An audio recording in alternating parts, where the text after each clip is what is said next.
پیش کر کے تو موتی سمجھ کے شان قریبی لے چن لیے۔ مرد مومن تیرے آنسو کی بڑی قیمت ہے، خدا کی قسم۔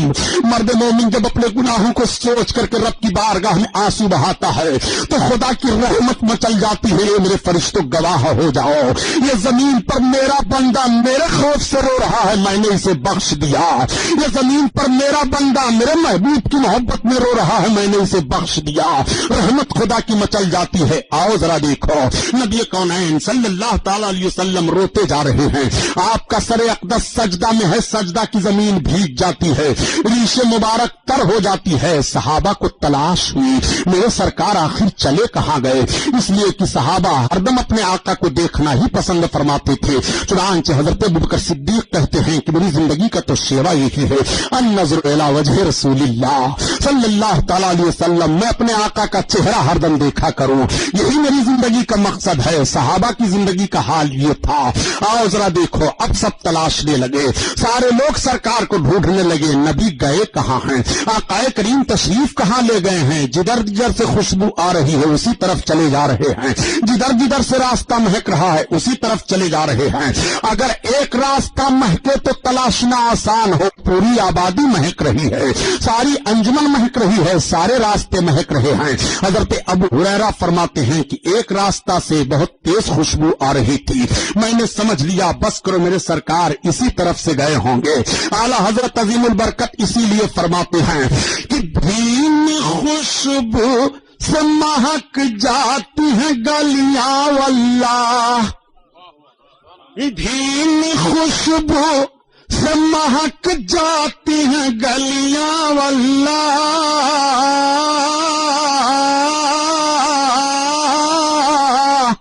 اور کیسے پھولوں نے بسائے ہیں تمہارے گیسو، تمہارے گیسو۔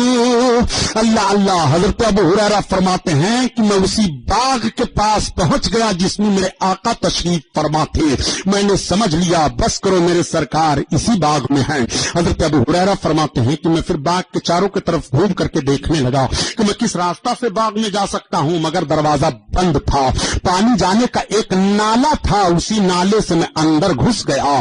پورے باغ کی فضا مہک رہی ہے، باغ کے در و دیوار سے خوشبو آ رہی ہے، باغ کے درخت کے پتے پتے مہک رہے ہیں، خوشبو نبوی سے معطر ہے پورا چمن۔ حضرت ابو ہریرہ کہتے ہیں کہ میرے آقا کا مقدس سر سجدہ میں ہے، ان پاپیوں کے لیے سرکار رو رہے ہیں، مغفرت مانگ رہے ہیں رب کی بارگاہ میں۔ اب اعلیٰ حضرت کا شعر پڑھو، اللہ کیا جہنم ابھی نہ سرد ہوگا،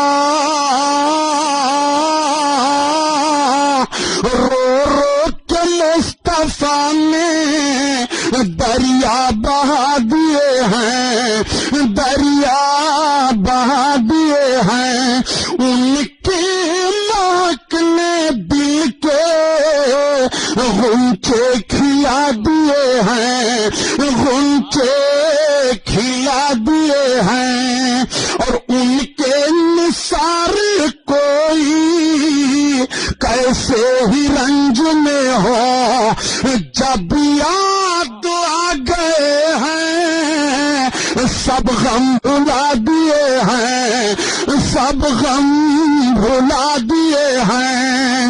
نبی کونین صلی اللہ تعالی علیہ وسلم کی یاد آ جائے تو غم کیسے بھول جایا جاتا ہے۔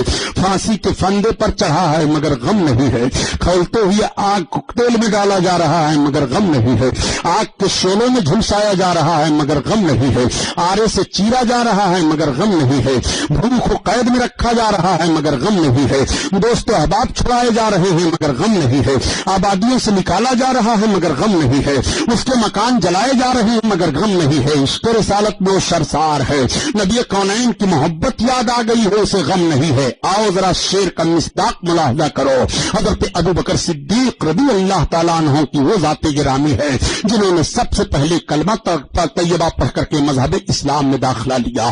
آج جب کچھ لوگ کہہ دیا کرتے ہیں کہ ہندوستان نہیں بلکہ ساری دنیا میں مذہب اسلام تلوار کے زور سے پھیلا ہے، نہایت پاگل آدمی ہو تم، رئیس مکہ ہیں حضرت ابوبکر صدیق، سب سے پہلے کلمہ کلمہ پڑھ کر کے اسلام میں داخلہ لے رہے ہیں، ان کے لیے کون سی تلوار چلی تھی؟ عمر بن خطاب تو تلوار نکال کر کے نبی کو قتل کرنے گئے تھے، ان کے لیے کون سی تلوار چلی تھی؟ خالد بن ولید نے تو 200 کا دستہ لے کر کے مقام احد میں اسلامی لشکر کو شکست بھی دے دی ہے، ان کے لیے کون سی تلوار چلی تھی؟ ابو جہل کے لڑکے اکرما نے تو محاذ آرائی کی تھی اور جنگ لڑی تھی، ان کے لیے کون سی تلوار چلی تھی؟ تم کہتے ہو ہندوستان میں تلواریں چلی تھی تب اسلام پھیلا ہے، غلط ہے تمہارا الزام۔ ہندوستان میں اگر تلوار کے زور سے اسلام پھیلایا گیا ہوتا تو تمہارا وجود نہیں ہوتا۔ ہندوستان میں تلوار کے زور سے اسلام پھیلا نہیں ہے، سرکار غریب نواز کے کردار سے اسلام پھیلا ہے۔ جانتے ہو اسلام کیسے پھیلا ہے؟ محمود غزنوی کی تلوار آئی مگر وہ آئے اور چلے گئے، شہاب الدین غوری کی تلوار آئی وہ آئے اور چلے گئے، علاؤالدین خلجی کی تلوار آئی وہ آئے اور چلے گئے، مغلیہ سلاطین کی تلواریں آئی وہ آئے اور چلے گئے، لیکن آؤ دیکھو اسلام جس کے ذریعہ سے پھیلا تھا وہ کل بھی ہندوستان میں آ کر کے رہے ہیں اور آج بھی وہ ہندوستان میں رہ رہے ہیں۔ یہ غریب نواز کا روزہ ہے۔ حضرت غریب نواز جب اجمیر شریف سے دلی آئے، کس بنیاد پر سرکار غریب نواز اجمیر شریف سے دلی چلے ہیں؟ اجمیر کی سرزمین پر ایک غیر مسلم غریب نواز کی بارگاہ میں حاضر ہوا، اس نے عرض کیا یا سرکار میری زمین جا رہی ہے، آپ اگر دلی کے بادشاہ کو میری طرف سے کوئی چٹھی لکھ دے تو اے سرکار غریب نواز میری زمین بچ جائے گی۔ آ جاؤ دیکھو، جب تم کہتے ہو کہ مسلم اور غیر مسلم کا فرق کیا جا رہا ہے، ہمارے غریب نواز نے کس طرح سے غیر مسلم کے ساتھ انصاف کیا ہے؟ سرکار غریب نواز کے سامنے مسلم فریاد رس ہے، اے غریب نواز میری زمین چلی جائے گی، دہلی کے بادشاہ کے پاس آپ چٹھی لکھ دیں، دہلی کا بادشاہ آپ کے غلام کا غلام ہے، حضرت قطب الدین بختیار کاکی کا مرید تھا دہلی کا بادشاہ۔ اے سرکار غریب نواز چٹھی لکھ سکتے تھے، لیکن غریب نواز کی بارگاہ میں غیر مسلم نے فریاد پیش کی۔ سرکار غریب نواز فرماتے تم تیار ہو جاؤ۔ اس نے عرض کیا کیسے مہاراجا؟ آپ نے فرمایا میرے ساتھ تم دہلی چلو۔ کانپ جاتا ہے، آپ نے فرمایا کانپو نہیں، میرے ساتھ دہلی چلو۔ عرض کرتا ہے اے سرکار آپ چٹھی لکھ دیں میں دہلی چلا جاؤں گا۔ نہیں تم میرے ساتھ دہلی چلو۔ غریب نواز ایک غیر مسلم کی فریاد لے کر کے دہلی آ رہے ہیں۔ جب سرکار غریب نواز ہر بار دہلی آتے تھے تو حضرت بختیار کاکی کو اطلاع ہو جاتی تھی، دہلی کے سلطان کو پتا چل جاتا تھا، سارے لوگ سرکار غریب نواز کے استقبال کے لیے جاتے تھے، لیکن اچانک غریب نواز ایک غیر مسلم کو لے کر کے دہلی کی سرزمین پر پہنچ گئے، لوگوں نے پہچان لیا، شور اٹھ گیا، سرکار غریب نواز اجمیر شریف سے آ گئے ہیں۔ حضرت بختیار کاکی کو پتا چلا، دوڑے ہوئے بھاگے، سلطان کو پتا چلا، لشکر لے کر کے باہر نکل پڑے، عرض گزار ہوئے میرے سرکار یہ اچانک کیسے آنا ہو گیا؟ اطلاع ملی ہوتی تو ہم آپ کا استقبال کرتے، اپنی جبین کو بچھا دیتے، اے میرے سرکار اپنی آنکھوں کی فرش راہ بنا دیتے، آپ بغیر اطلاع کے کیسے آ گئے؟ سرکار غریب نواز تشریف فرما ہوتے ہیں، آپ نے فرمایا سلطان عرض کرتے ہیں حضور غلام حاضر ہے، یہ دیکھو غیر مسلم ہے، اجمیر کے علاقے کا ہے، اس کی زمین کا معاملہ ہے۔ سلطان قدموں پر گر پڑا، اے میرے آقا اتنی سی بات کے لیے آپ اجمیر شریف سے چل کر کے آئے ہیں، اگر غلام کو ذرہ برابر پتا چل جاتا تو سارا کام ہو جاتا۔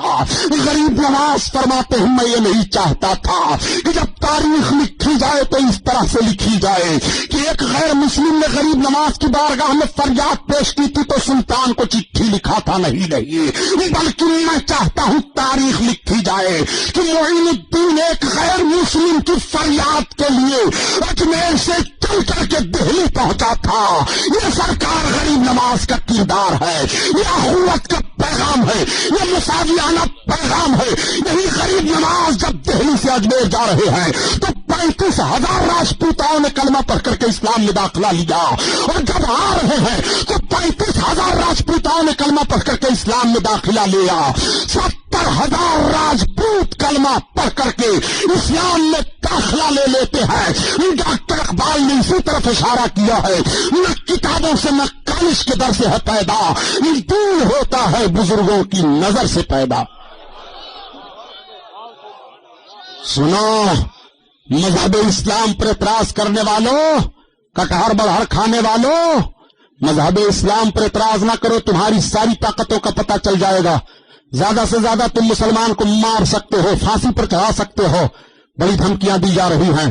مولویوں پر پابندی لگاؤ، ان پر پابندی لگاؤ، مدرسوں پر پابندی لگاؤ، ان کے مذہبی جلسوں پر پابندی لگاؤ، تمہارے باپ مذہبی جلسوں پر پابندی نہیں لگا سکتے ہیں۔ ہندوستان کا سمویدھان ہے، بھارت جب آزاد ہوا تھا تو یہ سمویدھان بنا تھا کہ ہر مذہب و ملت کے لوگوں کو بھارت کی سرزمین پر اپنے اپنے مذہب کے مطابق کریا کرم کرنے کا حق دیا جا رہا ہے۔ یہ قانون نہیں ملے گا بھارت سے، بھارت پریا راج ہے۔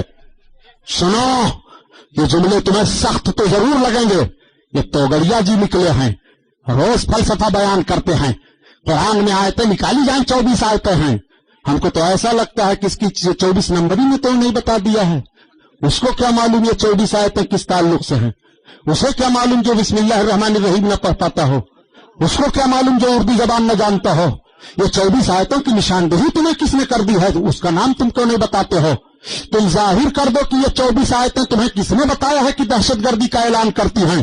ان 24 آیتوں میں جہاد کا ذہن دیا جاتا ہے، اس 24 آیتوں میں قتل و خوریزی کا معاملہ بیان کیا گیا ہے۔ تم اس کو بتاؤ کہ فلاں نے مجھے بتایا ہے تو جی تب تو سمجھا جائے کہ تمہارے اندر کچھ دیانت داری ہے۔ اور اگر ایسا بتانے پر نہیں تم بتا سکتے ہو، قطعاً نہیں بتا سکتے ہو، تو کچھ تو ہے جس کی پردہ داری ہے۔ اگر توگڑیا پیدا ہوتے رہے بھارت کی سرزمین تو توگڑیا جیسے لوگوں کی کھوپڑی پھاڑنے کے لیے سینکڑوں غلام محی الدین سبحانی جیسے لوگ پیدا ہوتے رہیں گے اور جواب دیتے رہیں گے اور اعلان کرتے رہیں گے۔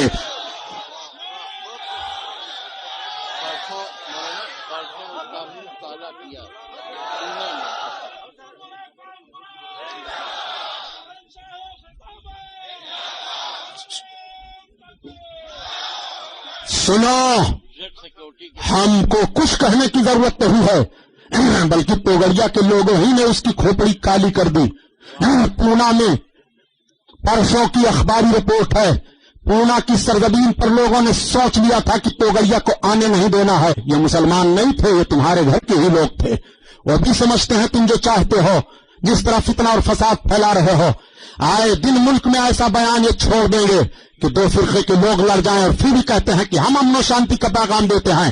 بتاؤ، بھارت کی سرزمین پر ہمارے کس عالم نے کہا ہے کہ کسی غیر مسلم کو مارا جائے یا جنگ کی جائے؟ ہم ہر موڑ پر امن و شانتی کا پیغام دیتے ہیں۔ یہ لال کرشن اڈوانی ہے جس نے رتھ چلا کر کے ہندوستان کا خون کیا، یہ توگڑیا ہے جو ہندوستان کا خون کر رہا ہے، یہ لوگ ہیں جو ہندوستان کے ماتھے پر کلنک کا ٹیکا ہے اور بھارت کا امن و شانتی پر درہم برہم کر رہے ہیں۔ اسلام تلوار کے زور سے نہیں پھیلا ہے، اسلام اپنے کردار سے پھیلا ہے۔ غریب نواز کا روزہ آج بھی تمہیں دعوت فکر دے رہا ہے۔ اور جب کہتے ہو کہ مسلمان بھارت سے بھاگ جائیں، کہاں جائیں گے مسلمان؟ اگر مسلمانوں کو بھگانا ہے تو میں بھارت سے، ہم تو یہی عرض کرتے ہیں کہ پورے بھارت کی بات تو چھوڑو، ماہم شریف میں حضرت مخدوم پاک کا روزہ ہے، سارے بمبئی کے مسلمان چھوڑ دیں گے، اسی دن بمبئی کو جاؤ، مخدوم پاک روزہ کھود کر کے پھینک دو، تمہارے اندر ہمت ہے تو جاؤ، سرکار غازی پاک کا زنجیری دروازہ توڑ دو، تمہارے اندر ہمت ہے تو۔ مسجدیں تو بہت توڑی گئی ہیں، مسجدیں تو بہت شہید کی گئی ہیں، مسجدوں کی بات نہیں کر رہا ہوں۔ سرکار غریب نواز کا روزہ جاؤ تو تمہارے اندر ہمت ہے، جب تک غریب نواز کا روزہ بھارت کی سرزمین پر ہے مسلمان رہے گا، اس لیے کہ اسلام ہندوستان میں غریب نواز سے پھیلا ہے، غریب نواز ہے، مسلمان ہے، مذہب اسلام ہے۔ اس لیے چیلنج نہ کرو، سرکار غریب نواز کا وہ دربار ہے کہ انگریز نے دیکھنے کے بعد کہا تھا کہ میں نے ہندوستان میں دو چیزوں کو دیکھا، ایک تو ایک دن دیکھا کہ جس دن ہندوستان کے سارے لوگ پاگل ہو جاتے ہیں، وہ کون سا دن ہے میں نام نہیں لوں گا، آپ خود جان جائیں گے، اور ایک میں نے ہندوستان میں قبر دیکھی ہے جو آج بھی لوگوں کے دلوں پر حکومت کر رہی ہے، وہ قبر اجمیر میں ہے، غریب نواز کی قبر۔ اللہ اکبر، وہ سرکار غریب نواز ہیں۔ تو میں عرض کر رہا تھا کہ سرکار کا جانثار نثار ہو، عاشق ہو، غموں کی پرواہ نہیں کرتا ہے، ان کے نثار کوئی کیسے ہی رنج میں ہو، جب یاد آ گئے ہیں سب غم بھلا دیے ہیں، سب غم بھلا دیے ہیں۔ حضرت ابوبکر صدیق رضی اللہ تعالیٰ عنہ جب پہلے کلمے طیبہ پڑھ کر کے اسلام میں داخلہ لیے، ایک روز کسی نے کہہ دیا ابو بکر ابن قحافہ کہاں؟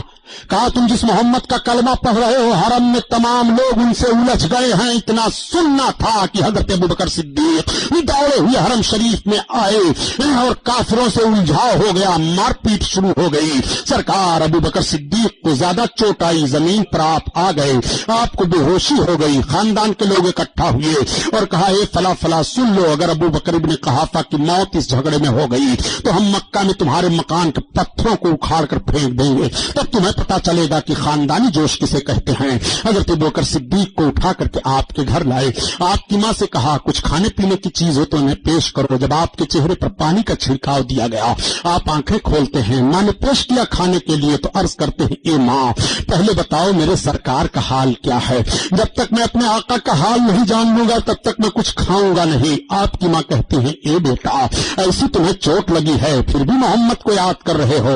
آپ کہتے ہیں ماں مجھے سکون ملے گا جب مجھے میرے آقا کی خیریت مل جائے گی۔ تب تک ایک عورت آ گئی، انہوں نے کہا اللہ کے رسول فلاں کے مکان میں ہیں۔ آپ نے کہا مجھے وہاں لے چلو۔ عورت نے کہا پہلے شام ہو جانے دو، ابھی لوگ دیکھ لیں گے، ابتدائی اسلام کا وقت ہے۔ جب شام ہوئی رات کا اندھیرا پھیل گیا تو آپ کی ماں نے سہارا دیا اور خاتون نے سہارا دیا، حضرت ابو بکر کو لے کر کے اس دروازہ پر پہنچے جس مکان میں میرے آقا جلوہ افروز تھے۔ سرکار کی نگاہ اقدس پڑی، میرے آقا بڑھ کر کے حضرت ابو بکر کو سیدھے سے لگاتے ہیں اور فرماتے ابو بکر تمہارا حال کیا ہے؟ عرض کرتے ہیں یا رسول اللہ اب آپ ہمیں مل گئے تو ہمارا سارا دکھ دور ہو گیا، اب ہمیں کوئی غم نہیں ہے، کوئی فکر نہیں ہے۔ اعلیٰ حضرت کا شعر اب پڑھو، ان کے نثار کوئی کیسے ہی رنج میں ہو، جب یاد آ گئے ہیں سب غم بھلا دیے ہیں، سب غم بھلا دیے ہیں۔ اور کیسے غم بھولتے ہیں ذرا دیکھو، یہ نبی کونین صلی اللہ علیہ وسلم ہیں، دوسری جنگ عظیم لڑی گئی تھی جس جنگ کا نام جنگ احد ہے۔ اس جنگ میں یہ مشہور کر دیا گیا کہ نبی کونین شہید کر دیے گئے۔ یہ اطلاع مدینہ والوں کو ملی تو جو بچے تھے وہ سب میدان کی طرف بھاگے، بچے نکل پڑے میدان کی طرف، عورتیں نکل پڑی اور لوگوں نے کہا جب ہمارے پیغمبر نہیں رہے تو اب ہمیں دنیا میں رہ کر کے کیا کرنا ہے۔ انصار گھرانے کی ایک عورت بے تحاشا میدان کی طرف دوڑی ہوئی جا رہی تھی، ایک صحابی ادھر سے آ رہے تھے، ملاقات ہو گئی، کہا خاتون کہاں جا رہی ہو؟ انہوں نے کہا میں میدان جنگ میں جا رہی ہوں، بتاؤ آ کہاں سے رہے ہو؟ کہا میں میدان جنگ سے آ رہا ہوں۔ کہا یہ بتاؤ سرکار کا حال کیا ہے؟ انہوں نے کہا تمہارے شوہر شہید ہو گئے، تمہارے باپ شہید ہو گئے، تمہارے بھائی شہید ہو گئے۔ عورت نے پوچھا ارے میرے سرکار کا حال بتاؤ؟ کہا الحمدللہ سرکار صحیح اور سلامت ہیں۔ تب تک خاتون نے کہا سن لو جب نبی صحیح اور سلامت ہے تو اب ہمارے لیے سارا جہان صحیح اور سلامت ہے، ہمیں کوئی غم نہیں ہے، کوئی دکھ نہیں ہے۔ اب اعلیٰ حضرت کا شعر پڑھو، ان کے نثار کوئی کیسے ہی رنج میں ہو، جب یاد آ گئے ہیں سب غم بھلا دیے ہیں، سب غم بھلا دیے ہیں۔ درود شریف پڑھ لو، اللہم صلی علی سیدنا مولانا محمد معدن الجود والکرم وعلی آلہ وبارک وسلم صلاۃ و سلام علیک یا رسول اللہ۔ غم کیسے بھول جاتے ہیں ذرا ذہن کو حاضر کرو، واقعہ سنانا مقصد نہیں ہے۔ غریبوں کو سہارا کس نے دیا ہے؟ یتیموں کو مسکراہٹ کس نے دی ہے؟ بیواؤں کو چین سکون کس نے عطا فرمایا ہے؟ آپ کو کہنا پڑے گا محمد الرسول اللہ صلی اللہ تعالی علیہ وسلم۔ یہ دیکھو میرے سرکار غم کیسے بھلا دیا کرتے ہیں، اور نبی کی یاد آ جائے تو فکر کیسے دور ہو جاتی ہے۔ نبی کونین ہیں، مدینہ طیبہ کی سرزمین ہے، رمضان شریف کا پورا مہینہ گزر گیا، چاند ہو گیا، چاند کا اعلان ہو گیا مدینہ طیبہ میں کہ سویرے عید ہونے والی ہے۔ عید کے چاند کا اعلان سننا تھا کہ مدینہ شریف کے بچوں میں چہل پہل ہو جاتی ہے، لوگ ایک دوسرے کو مبارکباد پیش کرنا شروع کر دیتے ہیں، ہر چیز کا انتظام کرنے لگتے ہیں۔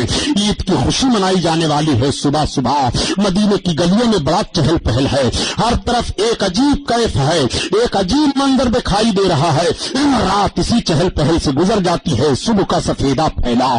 مدینہ شریف میں لوگ نماز فجر ادا کر کے عید کی تیاری کر کے میدان کی طرف جانے لگے نماز عید پڑھنے کے لیے۔ دیکھو مذہب اسلام نے ہم کو خوشی کیسی دی ہے، ہماری خوشی دیکھ لو۔ ہم کو جب مذہب اسلام خوشی کی اجازت دیتا ہے تو اس میں بھی سجدہ ہے، ہمیں مذہب اسلام خوشی منانے کی اجازت دیتا ہے اس میں بھی رب کی عبادت ہے۔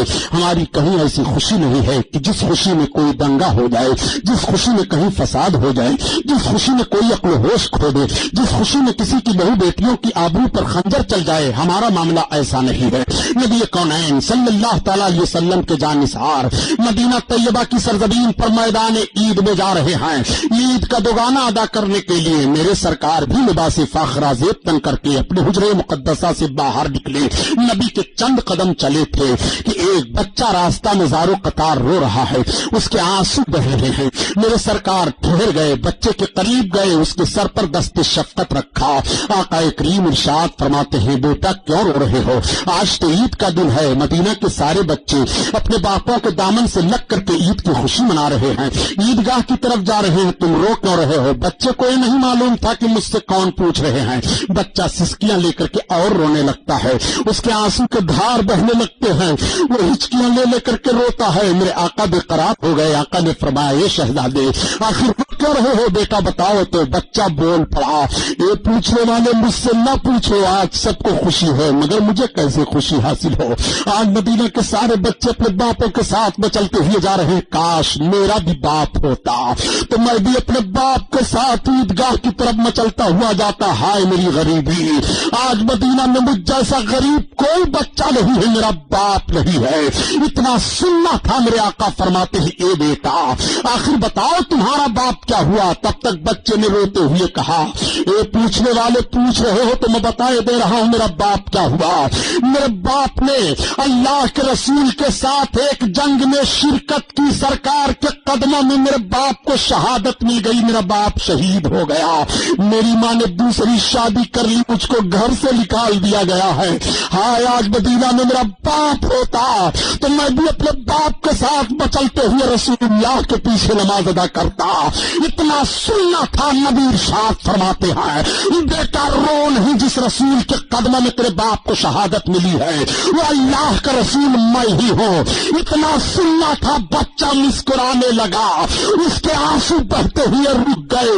اعلیٰ حضرت عظیم البرکت اسی طرف اشارہ فرماتے ہیں کہ جس کی تسکین سے روتے ہوئے ہنس پڑے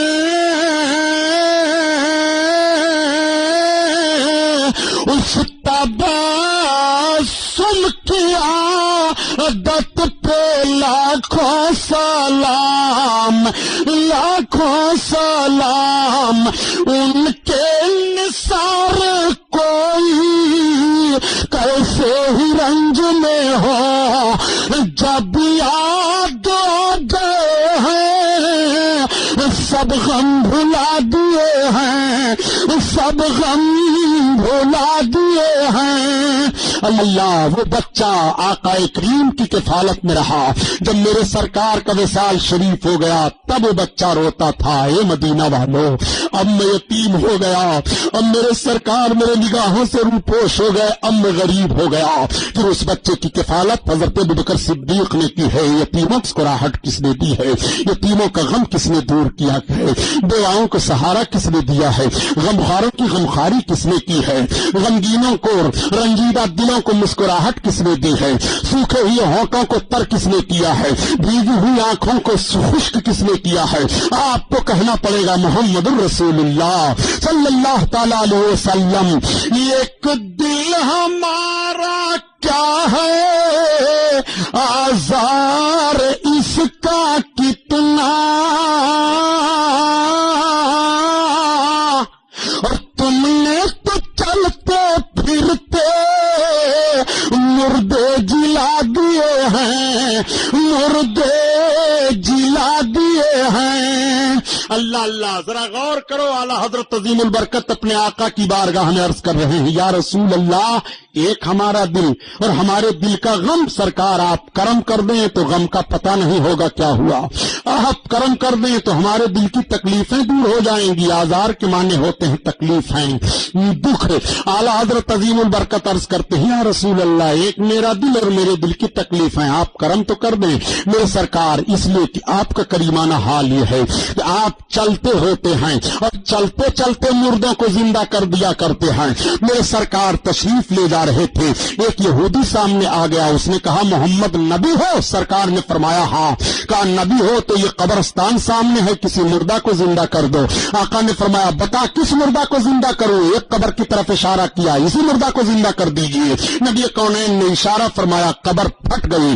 اس قبر کے اندر سے ایک جوان لڑکی کلمہ پڑھتے ہوئے نکلی اور عرض کیا الصلاۃ والسلام علیک یا رسول اللہ. آقا کریم ارشاد فرماتے ہیں بتا بیٹی تو دنیا میں رہنا چاہتی ہے؟ اس نے عرض کیا نہیں یا رسول اللہ, دنیا سے آخرت مجھ کو بہت بھلی معلوم ہوئی. یا رسول اللہ ہمیں آخرت ہی پسند ہے. آقا فرماتے ہیں اچھا تو قبر میں چلی جا. وہ قبر میں چلی جاتی ہے, قبر درست ہو جاتی ہے. نبی کی شان کو دیکھ کر کے یہودی کلمہ پڑھ لیتا ہے, اسلام میں داخلہ لے لیتا ہے. اعلیٰ حضرت عظیم البرکت اسی کی ترجمانی فرماتے ہیں, ایک دل ہمارا کیا ہے آزار اس کا کتنا, اور تم نے تو چلتے پھرتے مردے جلا دیے ہیں, مردے جلا دیے ہیں.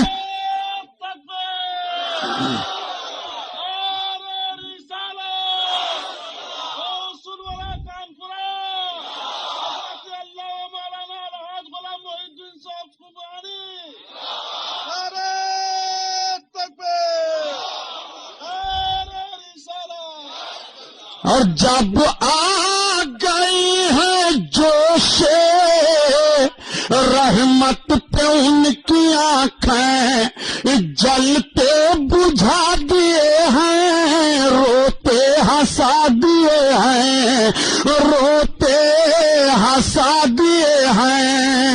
اپنے آقا صلی اللہ علیہ وسلم کی سیرت مطالعہ کرو, سیرت مطالعہ کرنے والوں. اور یہ الزام لگانے والوں کہ یہ بریلوی مولوی ہیں, نبی کی سیرت نہیں بیان کرتے ہیں. اور کسے سیرت کہتے ہیں؟ نماز پر نہیں بولتے ہیں, روزہ پر نہیں بولتے ہیں. یہ آپ ہی کی ذمہ داری ہے نماز پر بولنا. نماز پر ہم نہیں بولتے ہیں, ہم سے زیادہ نماز پڑھ رہے ہو, تمہاری نماز تو تمہارے منہ پر مار دی جائے گی. عشق رسالت سے خالی ہو کر کے جو عبادت کی جائے وہ عبادت نہیں ہے, وہ عبادت منہ پر مار دی جائے گی. 6 کروڑ برس کی عبادت ابلیس کے منہ پر مار دی گئی. ابلیس کا سجدہ زمین پر بچھا دیا جائے تو زمین کا کوئی حصہ خالی نہیں ہوگا. یہ سارا اس کا سجدہ کیوں بیکار ہوا؟ آپ کو کہنا پڑے گا حضرت آدم کی تعظیم نہیں کی. حضرت آدم کی تعظیم ہی کی بنیاد پر تو اس کے چہرے پر ساری عبادتیں اس کی مار دی گئی. اور حضرت آدم کی تعظیم اس لیے کروائی جا رہی تھی کہ تمہارے نبی کا مقدس نور ان کی پیشانی میں جلوہ گر تھا. اور سنو, ایک نقشہ سامنے رکھو کہ جب آ گئی ہے جوش رحمت پہ ان کی آنکھیں, سرکار کی آنکھیں جب جوش رحمت پر آئیں گی تو جلتے بجھیں گے, روتے ہوئے ہنسیں گے. قیامت کا میدان ہے, قیامت کے میدان کا نقشہ سامنے رکھو, کتنا بڑا بھیانک حشر کا معاملہ ہوگا. دنیا کے دن سے 50,000 برس کا ایک دن قیامت کا ہوگا. نفسی نفسی کا عالم ہوگا. جنتی جنت میں چلے جائیں گے, دوزخی دوزخ میں چلے جائیں گے. مگر کچھ ایسے لوگ بھی ہوں گے جو بلا گناہوں سے توبہ کیے ہوئے مر گئے ہوں گے. رب کی مشیت ہوگی قیامت کے میدان میں, یہ سب بلا گناہوں سے توبہ کیے مرے ہیں, ان کو جہنم میں ڈالا جائے, جہنم میں ڈال دیے جائیں گے. اس لیے مسلمانوں, دن اور رات میں تم نماز کی پابندی کرو تاکہ تمہیں توبہ کرنے کا موقع مل جایا کرے. جب نماز پڑھو گے تو ضرور اپنے رب کی بارگاہ میں اپنے ہاتھوں کو اٹھا کر کے اپنے گناہوں کی معافی مانگو گے. اس لیے جب جب نماز پڑھو تو اپنے گناہوں سے معافی مانگ لیا کرو. جو بندہ بلا توبہ کے مرے گا رب کی مشیت ہوگی تو اسے جہنم میں ڈال دیا جائے, وہ 1000 برس تک جہنم میں جلتا رہے گا. یا اللہ کا نعرہ لگاتا رہے گا. دوسرا 1000 برس لگے گا, یا رحمان کہتے رہیں گے. تیسرا 1000 برس لگے گا, یا رحیم کہتے رہیں گے. چوتھا 1000 برس لگے گا, یا حنان کہتے رہیں گے. پانچواں 1000 برس لگے گا, یا قیوم کہتے رہیں گے. چھٹا 1000 برس لگے گا, یا حیو کہتے رہیں گے. جب 7واں 1000 برس لگے گا تو ایٹومیٹک پکار اٹھیں گے, وا محمدا یا رسول اللہ ہماری خبر لو, سرکار ہمیں اب جہنم سے نکالو. جیسے نبی کونین کا مقدس نام جہنم میں لیں گے, رب کی مشیت مچل جائے گی, رب کی رحمت کو جوش آئے گا. رب تعالیٰ حضرت جبریل سے فرمائے گا, جبریل عرض کریں گے ہاں میرے مولا. جبریل جاؤ جہنم کا معائنہ کرو, امت محمدیہ کے وہ افراد جو اپنے گناہوں سے بلا توبہ کیے مر گئے تھے, جہنم میں ڈال دیے گئے, ان کا حال کیا ہے. حضرت جبریل عرض کریں گے پروردگار تو اپنے بندوں کا حال زیادہ جاننے والا ہے. رب فرمائے گا جبریل جاؤ تو دیکھو. اب حضرت جبریل آئیں گے جہنم کے دروازہ پر. جہنم کے دروازہ پر جس فرشتہ کی ڈیوٹی ہے ان کا نام ہے مالک. مالک دیکھیں گے کہ سید الملائکہ جبریل امین آ رہے ہیں تو مالک استقبال کریں گے, حضرت جبریل سے سلام عرض کریں گے. حضرت جبریل فرمائیں گے مالک جہنم کا حال بتاؤ, امت محمدیہ کے وہ لوگ جو اپنے گناہوں سے بلا توبہ کیے ہوئے مرے تھے اور رب کی مشیت سے جہنم میں ڈال دیے گئے, ان کا حال کیا ہے.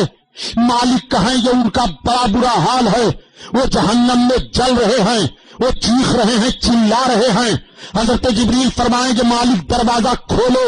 مالک کہیں گے رب کا حکم ہے. حضرت جبریل کہیں گے ہاں. جیسے جہنم کا دروازہ کھلے گا تو جب مالک جہنم کا دروازہ کھول کر جہنم کو بھڑکائیں گے تو ان کی شکل ڈراؤنی ہوگی, جہنمی دیکھ کر کے بھاگیں گے. لیکن جب حضرت جبریل کی شکل و صورت دیکھیں گے تو حضرت جبریل بڑی اچھی شکل و صورت میں ہوں گے. لوگ دیکھ کر کے پکار اٹھیں گے آہ اتنی اچھی صورت والا یہ کون آ گیا ہے. تب تک مالک کہیں گے یہ جبریل امین علیہ السلام ہیں جو محمد علیہ السلام پر وحی لے کر کے جاتے تھے. تب تک سب پکار اٹھیں گے اے سید الملائکہ حضرت جبریل ہمارے سرکار سے ہمارا سلام کہہ دو, ہمارے آقا سے کہہ دو اب ہمیں نکال لے, ہمارے سرکار سے اب کہہ دو ہمیں بخشوا دے. دعائی ہے یا رسول اللہ, دعائی وا محمدا وا محمدا وا محمدا. سرکار کے نام کی سب رٹ لگانے لگیں گے. حضرت جبریل واپس آئیں گے, رب کی بارگاہ میں حاضر ہوں گے. رب تعالیٰ فرمائے گا جبریل کیا معاملہ ہے. عرض کریں گے پروردگار تو اپنے بندوں کا حال زیادہ جاننے والا ہے. رب تعالیٰ فرمائے گا جبریل میرے بندوں نے کیا کہا ہے. حالانکہ رب سب دیکھ رہا ہے, رب سب جان رہا ہے, مگر دیکھو اپنے محبوب کی عظمت کا اظہار کیسے کر رہا ہے. حضرت جبریل عرض کریں گے پروردگار جب میں نے جہنم کا معائنہ کیا اور میں نے تیرے بندوں کو دیکھا تو مولا وہ سب تیرے عذاب میں مبتلا ہے, جل رہے ہیں, چیخ رہے ہیں, وہ تیرے محبوب کا نام لے رہے ہیں, پکار رہے ہیں اور پناہ مانگ رہے ہیں. رب تعالیٰ فرمائے گا جبریل تو جاؤ میرے محبوب سے بتاؤ. اب حضرت جبریل جنت میں آئیں گے. جنت میں میرے سرکار ایک موتی کے محل میں ایک نورانی تخت پر جلوہ افروز ہوں گے. انبیاء اور مرسلین مومنین سرکار کے سامنے ہوں گے. حضرت جبریل پہنچیں گے, رونے لگیں گے. آقا ارشاد فرمائے گے جبریل رونے کا سبب کیا ہے. عرض کریں گے یا رسول اللہ میں نے رب کے حکم سے جہنم کا معائنہ کیا ہے. آپ کے امتی جو گناہوں سے بلا توبہ کیے ہوئے مر گئے تھے, یا رسول اللہ رب کی مشیت سے وہ جہنم میں ڈال دیے گئے. یا رسول اللہ انہوں نے آپ کو سلام کہا ہے اور آپ کو پکار رہے ہیں. تب تک میرے آقا فرمائیں گے لبیک یا امتی لبیک, اے میری امت میں حاضر ہوں حاضر ہو. اور اس کے بعد میرے سرکار اپنا سر سجدہ میں رکھ دیں گے, رونے لگیں گے. رب تعالیٰ کا ارشاد ہوگا محبوب اپنا سر اٹھاؤ, جاؤ تم جس کو چاہو جہنم سے نکال لو. اللہ اللہ میرے آقا اپنے سر اقدس کو اٹھائیں گے. میرے سرکار کے نگاہ نبوت میں خوشی کے آنسو ہو گئے. اعلیٰ حضرت عظیم البرکت اسی کو بیان فرماتے ہیں کہ پیش حق مزدہ شفاعت کا سناتے جائیں گے اور سب ہنساتے جائیں گے۔ اللہ اللہ، اب رب کے حکم سے میرے سرکار تشریف لائیں گے جہنم کی طرف، میرے آقا آ رہے ہیں، فرشتے سرکار کا استقبال کر رہے ہیں۔ جیسے جہنم کے دروازہ کے قریب میرے آقا پہنچیں گے، مالک دیکھیں گے، وہ دیکھو سید المرسلین آ رہے ہیں، وہ دیکھو رحمت للعالمین آ رہے ہیں، وہ دیکھو بشیر و نذیر آ رہے ہیں، وہ دیکھو طہ یاسین آ رہے ہیں، وہ دیکھو امام الانبیاء آ رہے ہیں، وہ دیکھو گنہگاروں کو بچانے والے آقا آ رہے ہیں۔ میرے آقا جلوہ افروز ہو جائیں گے، مالک استقبال کریں گے۔ آقا فرمائیں گے مالک میری امت کا حال کیا ہے جو جہنم میں ڈالے گئے؟ عرض کریں گے یا رسول اللہ وہ بڑے بڑے برے عذاب میں ہیں، وہ جل رہے ہیں، چیخ رہے ہیں۔ آقا فرمائیں گے مالک جہنم کا دروازہ کھولو۔ عرض کریں گے یا رسول اللہ رب کا حکم ہے؟ آقا فرمائیں گے ہاں۔ جیسے مالک جہنم کا دروازہ کھولیں گے اور جن جہنمیوں کو جنتی ہونا ہوگا وہ اپنے سرکار کا جیسے چہرہ دیکھیں گے پکار اٹھیں گے، وہ لوگ مسکراتے ہم اسیروں کی طرح اور خرمن سیاہ پر اب بجلی گراتے جائیں گے۔ اور اللہ اللہ اب سب سرکار کی بارگاہ میں فریادی ہوں گے یا رسول اللہ دہائی ہے دہائی نکالو، گرچہ ہیں بے حد قصور تم ہو عفو غفور، اور بخش دو جرم و خطا تم پہ کرو درود۔ اللہ اللہ، اور اب سب سرکار کو جب دیکھیں گے تو جل رہے ہیں بجھ جائیں گے، رو رہے ہیں ہنسنے لگیں گے، اور میرے سرکار کی نگاہ اقدس سے شکر کے آنسو بہ نکلیں گے۔ جب آ گئی ہے جوش رحمت پہ ان کی آنکھیں، جلتے بجھا دیے ہیں، روتے ہنسا دیے ہیں، روتے ہنسا دیے ہیں۔ اللہ اللہ، میرے سرکار نکالیں گے جس کے دل میں رائی کے ذرہ برابر بھی ایمان ہوگا، اور لائیں گے نہر حیات میں غسل دیا جائے گا، سب چمکنے لگیں گے، مگر پھر بھی ان کی پیشانی پر لکھا رہے گا ہم قوم جہنمی تھے۔ عرض کریں گے سارے لوگ جو جنت میں پہلے سے رہیں گے وہ سب جہنم سے نکل نکل کر آئے ہیں۔ یہ لوگ عرض کریں گے یا رسول اللہ یہ جنت میں پہلے رہنے والے لوگ ہمارا چرچا کر رہے ہیں، آقا دعا مانگیں گے تو پیشانی سے وہ تحریر بھی ختم ہو جائے گی، اور سب کی پیشانیاں 14ویں رات کے چاند کی طرح چمکنے لگیں گی۔ اس کیفیت کو دیکھنے کے بعد پکار اٹھیں گے مشرکین و مرتدین، کاش ہم بھی محمد کا کلمہ پڑھے ہوتے اور ان پر ایمان لائے ہوتے تو دائمی عذاب سے ہمیں چھٹکارا مل جاتا۔ اے مسلمانوں، ایسے رسول کا کلمہ پڑھ رہے ہو جنہوں نے تمہیں ہر موڑ پر بچایا ہے، آج بھی ہر موڑ پر اپنے رسول کا نام لو، ہر موڑ پر اپنے آقا سے مدد مانگو، ہر موڑ پر اپنے آقا کے نام پر مر مٹنے کے لیے تیار رہو۔ قوت عشق سے ہر پست کو بالا کر دے اور دور میں اس میں محمد سے اجالا کر دے۔ یہی پیغام غوث الورا کانفرنس سے آپ کو دیا جا رہا ہے۔ آپ سنی بن کر کے جیو اور سنی بن کر کے مرو۔ درود پاک پڑھی اللہم صلی علی سیدنا مولانا محمد معدن الجود والکرم وعلی آلہ وبارک وسلم صلاۃ و سلام علیک یا رسول اللہ۔ اب آپ ذرا غور فرمائیے، آقا کریم کا ایسا دربار ہے۔ آج ذرا دیکھ لو، اگر کوئی ملک میں نافرمانی کر دے تو دیش دروہی قرار دے دیا جاتا ہے، اس کو ملک کا باغی قرار دے کر کے ملک سے نکال دیا جاتا ہے۔ اسے نکالو، اسے سزا دو، یہ دہشت گرد ہے، اس نے ملک کے امن کو برباد کیا ہے، اس نے ملک میں تباہی پھیلا دی ہے، اس نے ملک کے چمن کو غارت کر دیا ہے۔ آج ذرا غور فرمائیے، اسے ملک کا دیش دروہی قرار دے کر کے ملک سے شہر نکال دیا جاتا ہے۔ اگر کوئی اپنے ماں باپ کی نافرمانی کر دے تو جائیداد سے عاق کر دیا جاتا ہے، وراثت سے محروم کر دیا جاتا ہے۔ اگر استاذ کی نافرمانی کر دے تو شاگردی سے نکال دیا جاتا ہے، اگر پیر کی نافرمانی کر دے تو مریدی سے نکال دیا جاتا ہے۔ مگر یہ نبی کا دربار ہے۔ اے مسلمان، تو گناہ پر گناہ کرتا جا رہا ہے، پاپ پر پاپ کرتا جا رہا ہے، اور اپنے آقا کی بارگاہ میں اگر معافی مانگ رہا ہے تو ایسے کریم اور رؤوف نبی ہیں کہ اعلیٰ حضرت عظیم البرکت فرماتے ہیں، آؤ ذرا دیکھو، سارے بے ہنروں کو سبوں نے چھوڑ دیا, بے تمیزوں کو سبھی نے چھوڑ دیا, لا خیروں کو سبوں نے چھوڑ دیا, نبی نے اپنا لیا. اعلیٰ حضرت عظیم البرکت فرماتے ہیں اے لوگوں ایسے نبی کا کلمہ پڑھنے والے ہو کہ بے ہنر و بے تمیز کس کو ہوئے ہیں عزیز. بیوقوف کو بھی کوئی جگہ دیتا ہے؟ بیوقوف کو کوئی جگہ نہیں دیتا. اگر کسی کا دماغی توازن خراب ہو جائے تو اس کو دھکے دے کر کے نکال دیا جاتا ہے. بچے اس کے اوپر ڈھیلے مارتے ہیں, وہ ادھر ادھر گلیوں میں مست پھرتا ہے, کوئی پری پرواہ اس کو نہیں ہے. یہ مستانہ جا رہا ہے, یہ دیوانہ جا رہا ہے, عقل نہیں کام کر رہی ہے. نہ آبادی میں اس کے لیے ٹھکانہ ہے, نہ مکان میں اس کے لیے ٹھکانہ ہے. اور اگر بے ہنر ہے اسے کوئی تمیز نہیں ہے. لاؤ سیٹھ جی کے دکان پر کر دو کہ ذرا یہ بے ہنر ہے اسے رکھ لو. سبحانی صاحب میں کہیے تو 100 روپے دے دوں, لیکن بیوقوف کو ہماری دکان پر نہ رکھیے. بیوقوف فائدہ پہنچانے کی کوشش بھی کرے گا تو نقصان پہنچ جائے گا.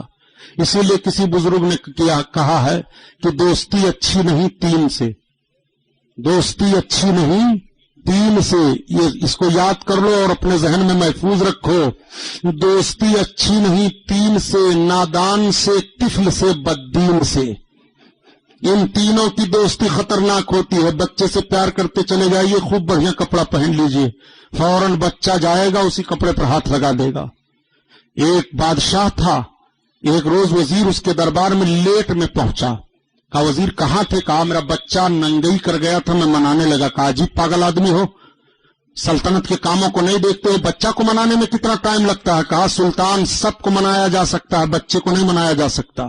کہا عجیب پاگل آدمی ہو, بچے کو کیوں نہیں منایا جا سکتا؟ جو بچہ مانگے اسے دے دو, مان جائے گا. کہا یہ تو صحیح ہے سلطان, جو بچہ مانگے اسے دے دو, لیکن جو بچہ مانگے گا ہر سامان دیا بھی نہیں جا سکتا. کہا وہ کیسے؟ کہا بات آ گئی ہے تو بادشاہ میں بچہ بن جاؤں, آپ مجھے منائیے. کہا ٹھیک بچہ بنو تو میں منا دیتا ہوں. اب وزیر بچہ بن گیا, رونے لگا. بادشاہ نے کہا بھائی چپ ہو جاؤ, کیا مانگتے ہو؟ کہا مجھے ہاتھی لائیے. کہا لاؤ ہاتھی سامنے کر دو. ہاتھی لا کر کے کر دیا, پھر رونے لگا. کہا جی پاگل آدمی اب کیوں روتا ہے؟ کہا مجھ کو گھڑا لاؤ. گھڑا. کہا گھڑا بھی لا کر کے رکھ دو. اب گھڑا دے دیا, پھر وزیر رونے لگا. کہا اب کیوں روتا ہے؟ کہا بچہ ہوں, مناؤ مجھے. کہا تو نے ہاتھی مانگا, ہاتھی دے دیا, گھڑا مانگا, گھڑا دے دیا. کہا اس ہاتھی کو اس گھڑا میں ڈالو. کہا نہایت پاگل آدمی. کہا یہی تو ہے سلطان, بچے کو منایا نہیں جا سکتا. دوستی اچھی نہیں 3 سے, طفل سے, نادان سے, بددین سے. تو آؤ دیکھو سارے بے ہنروں اور بے تمیزوں کو نبی نے اپنایا. بے ہنر و بے تمیز کس کو ہوئے ہیں عزیز, ایک تمہارے سوا تم پہ کرو درود. آؤ یہ نبی کا دربار ہے. میرے آقا سارے خاطیوں اور پاپیوں کو لے رہے ہیں. اعلیٰ حضرت عظیم البرکت اسی لیے فرماتے ہیں کر کے تمہارے گناہ مانگے تمہاری پناہ, اور تم کہو دامن میں آ تم پہ کرو درود. مسلمانوں آخری جملہ میں عرض کروں گا کہ دینی مدرسوں کا خیال رکھو. یہی دینی مدرسے ہیں جن مدرسوں کے ذریعہ سے تمہارے ایمان کی حفاظت ہوتی ہے, قوم کو دینداری کا پیغام دیا جاتا ہے. یہی دینی ادارے ہیں جن اداروں کے ذریعہ سے تمہیں دینی شعور ملتا ہے. اگر یہ ادارے نہیں ہوں گے تو دینی شعور, دینی فکر سے تم محروم ہو جاؤ گے. اسپین کی تاریخ پڑھو. سب سے پہلے اسپین میں مدرسوں پر پابندیاں لگائی گئی تھی. سب سے پہلے اسپین پر کتابوں پر پابندیاں لگائی تھی. کتابیں روک دی جائیں چھاپنے پر, کتابیں روک دی گئی تھی. لوگ اپنے گھروں میں پڑھا کرتے تھے. پھر پابندی لگا دی گئی کہ گھروں سے دینی کتابوں کو نکالا جائے. گھروں سے دینی کتابوں کو نکال دیا گیا.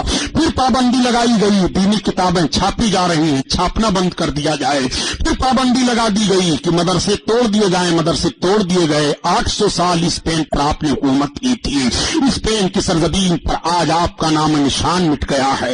اسپین کی تاریخ کو ہندوستان میں دہرانا چاہتے ہو تو سن لو, ہم کہا کرتے ہیں اسپین مٹ گیا. اسپین میں غریب نواز نہیں تھے, اسپین میں مختوم کچھوچھا نہیں تھے, اسپین اسپین میں تلوار چلانے والے تو پہنچے تھے، اسپین میں مجاہدین تو پہنچے تھے، مگر اسپین میں حضرت مخدوم ماہی نہیں تھے، اسپین میں حضرت غازی مسعود بہرائچی نہیں تھے، اسپین میں خانقاہ مارہرہ نہیں تھی، اسپین میں غریب نواز روزہ نہیں تھا۔ اگر یہ روزے ہوتے، اللہ کے مقدس ولیوں کی جماعت خاک میں آسودہ ہوتی تو اسپین کا مسلمان بھی نہ مٹتا، ہندوستان اسپین نہیں بنے گا، اس لیے کہ غریب نواز کا روزہ موجود ہے، مخدوم کچھوچھا کا روزہ مخدوم موجود ہے، حضرت بختیار کاکی کا روزہ موجود ہے، حضرت محبوب الہی کا روزہ موجود ہے، حضرت نصیر الدین چراغ دہلی کا روزہ موجود ہے، سرکار غوث پاک کے نام لیوا موجود ہے۔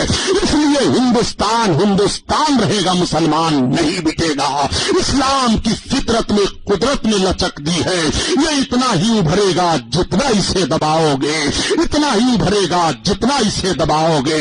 انشاءاللہ تعالی جو آیت کریمہ میں نے تلاوت کا شرف حاصل کیا ہے، اس پر فل گفتگو اور شعر حاصل گفتگو کل کرلا غفور خان اسٹیٹ ڈیپو کے سامنے مدرسہ غوثیہ ضیاء القرآن کا سالانہ جلسے دستار بندی ہے، انشاءاللہ اس میں بیان ہوگا، اور میں کل اس میں بیان کروں گا۔ میرے تقریر کا عنوان بھی سن لو۔ لوگ کہتے ہیں سبحانی صاحب بڑا پرانا عنوان آپ بیان کرنا شروع کر دیتے ہیں، ساری کیسٹیں سامنے آ گئی ہیں۔ میں نے کہا انشاءاللہ پوری کوشش کروں گا کہ قرآن کے 3 چہرے میں کل کرلا میں بیان کروں گا۔ قرآن نے انسانوں کا 3 چہرہ ثابت کیا ہے، قرآن کا انسانوں کے 3 چہروں کے نام پیغام تقریر کا یہ عنوان کل کرلا میں رہے گا انشاءاللہ تعالی۔ یار زندہ صحبت باقی، دارالعلوم اہل سنت غوث الورا زندہ باد، یہ علماء اہل سنت پائندہ باد۔ یہ دیکھیے حضرت سید حسن مصنع انور صاحب قبلہ دامت برکاتہ القدسیہ تشریف فرما ہیں۔ ایسی ذاتیں الحمدللہ ہیں، ہم اسی لیے تو فخر سے کہا کرتے ہیں لاؤ تمہاری جماعت میں کوئی ایسا عالم ہو دکھاؤ۔ ہماری جماعت میں تو ایسے لوگ ہیں کہ دیکھو تو خدا یاد آ جائے، دیکھو تو لوگ دیکھ کر کے توبہ کر لیتے ہیں، ہاتھ چومنے کے لیے بے قرار ہو جاتے ہیں کہ ایسی شخصیتوں کا بوسہ مل جائے، ان کی دعائیں مل جائیں، ان کی زیارت نصیب ہو جائے۔ اور ایک تمہارا بھی معاملہ ہے کہ پگڑی باندھ کر چلتے ہو تو پتہ چلتا ہے کہ سب بھٹھا میں اینٹا ڈھونے والے لوگ چلے آئے ہیں۔ ایک صاحب کہنے لگے سبحانی صاحب، ہم نے کہا وہ کیا؟ کہا 2 جلسہ ہو رہا تھا، اس جلسہ میں پورب سائٹ مولانا لوگ بیٹھے رہے تو دیکھنے میں بڑے اچھے لگ رہے تھے، اور پچھم سائٹ مولانا لوگ بیٹھے رہے تھے، ان کی ٹوپی عجیب طرح تھی، پیجامہ بڑا اونچا وہ پہنتے ہیں۔ ہم نے کہا بھائی وہ اونچا پیجامہ پہنتے ہیں تو ان سے سوال کرو، ہم اونچا پیجامہ نہیں پہنتے ہیں، یہ سوال ہم سے نہ کیجیے، ہو سکتا ہے کپڑا گھٹ جاتا ہو۔ پہلے اونچا پیجامہ کفن چور اگلے زمانے میں پہنا کرتے تھے، تو ایسا تو نہیں ہے کفن چور ہیں؟ کہا نہیں کفن نہیں چوراتے ہیں، لگ رہا ہے یہ ایمان چور ہیں۔ تو ایسے لوگوں سے بھی بچیے، یہ تبلیغ کرنے نکلے ہیں بیچارے، نہ تم صدمے ہمیں دیتے نہ یوں فریاد ہم کرتے، نہ کھلتے رازے سربستہ نہ یوں رسوائیاں ہوتی۔ مخدوم کچھوچھا بھی تبلیغ کرنے کے لیے نکلے تھے، سرکار مخدوم پاک جا رہے تھے، آپ کے ساتھ آپ کے مریدوں کی جماعت تھی، آپ کے مریدوں میں ایک گلخینی تھے، ایک جگہ مورتی سب رکھے تھے، بڑی سندر مورتیاں تھیں، تو گلخینی دیکھنے لگے۔ تو حضرت مخدوم پاک نے پیچھے مڑ کر کے دیکھا، کہا گلخینی کہاں چلے گئے؟ کہا حضرت لگ رہا ہے وہ مورتی دیکھنے لگا۔ جب آ گئے تو حضرت نے فرمایا ادھر آؤ، کہاں رہ گئے تھے؟ تو یہ کچھ نہیں بولے۔ کہا کیا تم کو مورتی اچھی لگ گئی؟ تو کچھ نہیں بولے۔ کہا اچھا اچھی لگ گئی ہے تو جاؤ کہہ دو ہمارے پیر صاحب نے بلایا ہے۔ اب سب لوگ آگے چلے، گلخینی پیچھے ہٹ گئے کہے ہمارے پیر صاحب نے بلایا ہے، تو حقیقت میں خوبصورت لڑکی بن گئی، دوپٹہ صحیح کیا، ساڑی تو پہنائے ہی ہوئے تھے، سب چل پڑی پیچھے، دولہا آگے چل رہا ہے، دلہن پیچھے چل رہی ہے۔ لوگوں نے کہا حضرت مخدوم پاک نے کہا کیا؟ ارے کہا گلخینی لے کر کے دلہن آ رہے ہیں۔ دیکھا مڑ کر کے کہا گلخینی؟ کہا حضرت آپ ہی نے تو کہا تھا جاؤ کہہ دو پیر صاحب نے بلایا ہے۔ یہ مخدوم ہیں، مورتی کو کہہ دیں تو وہ دلہن بن جائے، اور ایک تم ہو تبلیغ کرنے نکلو تو جتنے ایماندار ہیں سب بے ایمان ہو جائیں۔ معاذ اللہ رب العالمین۔ آج بھی جون پور کی سرزمین پر گلخینی کی اولادیں پائی جا رہی ہیں، اس بچی سے ان کے ناخن تک پتھر کی طرح ہوتے ہیں. جب اللہ کے ولی کی زبان کا یہ حال ہے کہ مورتی کو کہہ دے کہ حسین و جمیل لڑکی بن جائے تو وہ بن جائے، تو رسول اللہ کی مقدس زبان کا عالم کیا ہوگا؟ ولی اللہ کا حال یہ ہے تو رسول اللہ کا حال کیا ہوگا؟ جب اس پار کا یہ عالم ہے اس پار کا عالم کیا ہوگا؟ جب ان کے گدا بھر دیتے ہیں شاہان زمانہ کی جھولی، محتاج کا جب یہ ہے عالم ہے، مختار کا عالم کیا ہوگا؟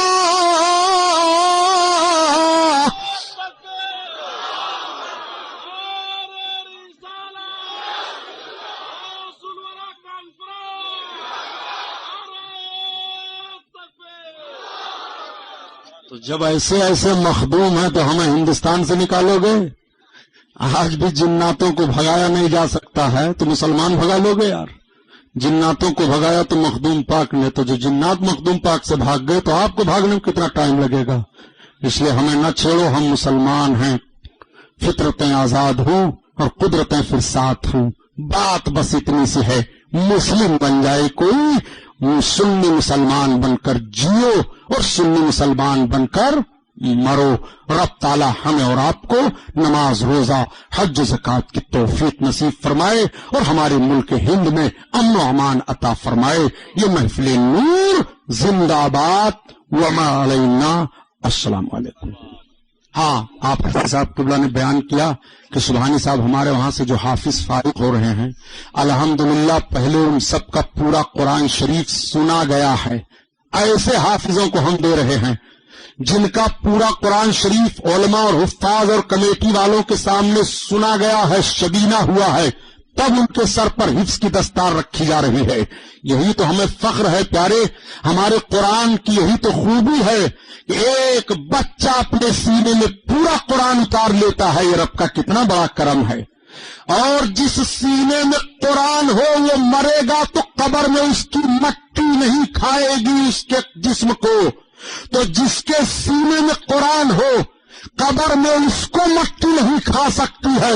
تو جس رسول پر قرآن نازل ہوا ہے ان کا حال قبر انور میں کیا ہوگا؟ اس لیے اپنے بچوں کو حافظ بناؤ. حافظ غریب نہیں ہوتا ہے. ارے یار، کالج کی کتابیں پڑھنے والا پیسہ بٹور لیتا ہے، قرآن پڑھنے والا دربھچ رہے گا. وہ کس نے ذہن دے دیا آپ کو؟ سرکار فرماتے ہیں قرآن جس گھر میں پڑھا جاتا ہے وہ گھر گھر والوں پر کشادہ ہو جاتا ہے، شیاطین نکال دیے جاتے ہیں، رحمت کے فرشتے داخل ہوتے ہیں. تو جس گھر میں قرآن پڑھا جائے وہ گھر گھر والوں پر کشادہ ہو جائے. تو جو قرآن پڑھے گا کیا وہ کشادہ نہیں رہے گا؟ جو قرآن پڑھے گا کیا وہ مالدار نہیں رہے گا؟ مالدار بننا چاہتے ہو تو قرآن کی تلاوت کرو. قرآن کی تلاوت کرنے والا غربت و افلاس کا مارا نہیں ہو سکتا ہے. آج کون جو غریبی کے مارے میں پھر وہی ہے، قرآن کی تلاوت کو چھوڑ دیا ہے. اسی لیے ڈاکٹر اقبال یا کسی شاعر نے کہا کہ ہم خوار ہوئے تاریک قرآن ہو کر، ہم نے قرآن کو تلاوت چھوڑ دیا، ذلت و رسوائی میں پڑ گئے. قرآن پڑھو، بچوں کو پڑھاؤ اور حفظ کے دستار کا منظر ملاحظہ کرو. السلام علیکم.